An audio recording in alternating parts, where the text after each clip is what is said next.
जय श्री कृष्णा। आज मैं आपको एक ऐसी कहानी सुनाने जा रही हूं जो सिर्फ एक घर की नहीं बल्कि हजारों घरों की हकीकत है। एक बहू की कहानी जो चुपचाप सहती रही, बस इसलिए क्योंकि वो टूटे हुए रिश्तों को जोड़ना चाहती थी।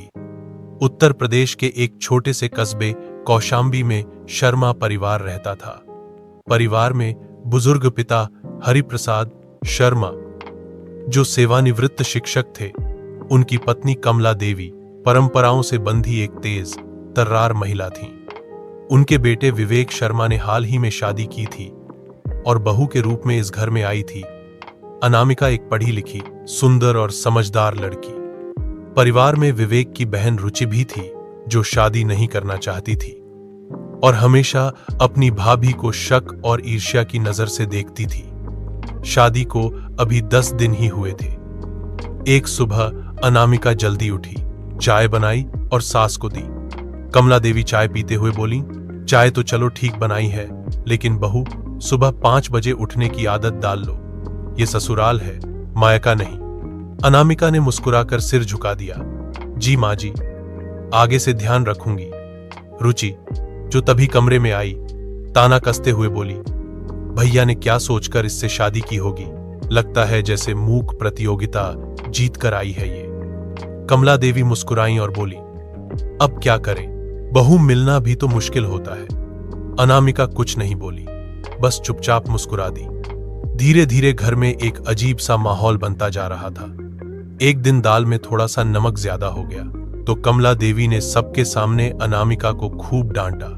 तुम्हें रसोई भी नहीं आती, तुम्हारे घर में तो कुछ सिखाया ही नहीं होगा। रुचि तुरंत बोली, मां, मैंने तो पहले ही कहा था, इसे देख लो, पढ़ी लिखी तो है पर घर चलाना नहीं आता। अनामिका फिर भी चुप रही। शाम को विवेक घर आया।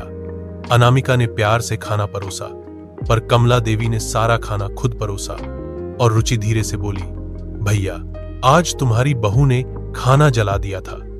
मां ने सब ठीक कर दिया, वरना भूखे रह जाते। विवेक कुछ नहीं बोला। वह जानता था ऐसा कुछ नहीं हुआ होगा, लेकिन मां और बहन के सामने खड़ा होना उसके बस की बात नहीं थी। कुछ दिन बाद कमला देवी को अलमारी से 20,000 रुपए कम मिले। रुचि ने बिना देर किए इल्जाम अनामिका पर लगा दिया। मां, जब से ये घर में आई है, घर की बरकत ही चली गई। अब तो पैसे भी उड़ने लगे। कमला देवी ने बिना कुछ सोचे समझे अनामिका को बुलाया और कड़े स्वर में पूछा, तुमने पैसे लिए हैं? सच सच बता दो। अनामिका की आंखों में आंसू आ गए। नहीं मां जी, मैं ऐसा सोच भी नहीं सकती। तो क्या पैसे हवा खा गई? बहू, झूठ मत बोलो, कमला देवी चिल्लाई। अनामिका कुछ नहीं बोली। वो चुपचाप अपने कमरे में चली गई और अकेले में रोने लगी। उसकी सहेली संध्या, जो वकील थी, एक दिन मिलने आई। उसने सब देखा और सुना। अनु, तू ये सब क्यों सह रही है? अपने पति को सब बता। आवाज उठा। वो मेरी बात नहीं मानेगा संध्या, और मैं ये घर छोड़ना नहीं चाहती। मुझे ये घर जोड़ना है। संध्या चली गई, पर मन में कुछ सोचकर। एक दिन अनामिका घर के कमरे से गुजर रही थी जब उसने रुचि की दोस्त पूनम से उसकी बात सुन ली। रुचि कह रही थी, मैं चाहती हूं कि भाभी खुद ही इस घर से भाग जाए। एक बार वो चली जाए तो भैया की दूसरी शादी मैं कराऊंगी। मां भी मेरे साथ है। अनामिका सुनकर सन्न रह गई। उसने ये बात संध्या को बताई। संध्या ने कहा, अब वक्त है सच सामने लाने का, लेकिन सबूत के साथ। अनामिका ने घर में एक छोटा सा कैमरा लगाया और धीरे धीरे सब बातें रिकॉर्ड होने लगी। एक दिन कमला देवी और रुचि बैठकर हंस रही थी, हमने तो भैया को घुमा रखा है, बहू को चोर बना दिया, गूंगी भी, और वो सब चुपचाप सहती जा रही है। शाम को जब विवेक घर आया तो अनामिका ने सारे वीडियो उसके सामने चला दिए। विवेक की आंखें फटी रह गई। वो सन्न रह गया। उसी समय उसने मां और बहन को बुलाया और पूरा वीडियो उनके सामने चला दिया।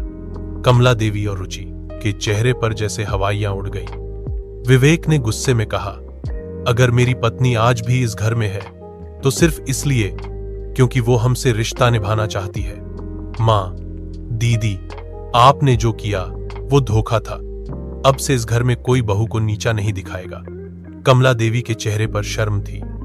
उन्होंने पहली बार महसूस किया कि उन्होंने कितनी बड़ी गलती की है। अगली सुबह कमला देवी रसोई में आई और अनामिका से बोली, बहू, आज चाय हम दोनों मिलकर बनाएंगे। अनामिका की आंखें भर आईं।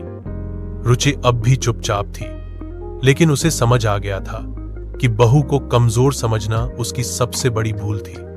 अब अनामिका अकेली नहीं थी, उसका पति उसके साथ था और सबसे बड़ी बात, उसकी सच्चाई अब उसके साथ थी। घर वही था, लेकिन अब वहां सांस लेना आसान लगने लगा था, क्योंकि जब कोई बहू आंसू पीकर भी मुस्कुराए तो समझ लेना चाहिए कि वो उस घर को बचा रही है।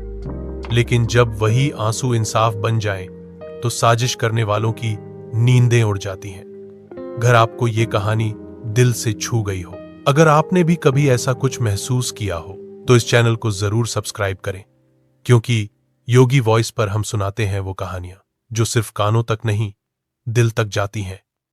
हर वीडियो में छुपी होती है एक सीख, एक सच्चाई और थोड़ा सा भगवान का स्पर्श। तो जुड़िए हमसे हर उस बहू, हर उस मां, हर उस दिल की आवाज के साथ जो अब भी रिश्तों को जोड़ने में लगी है।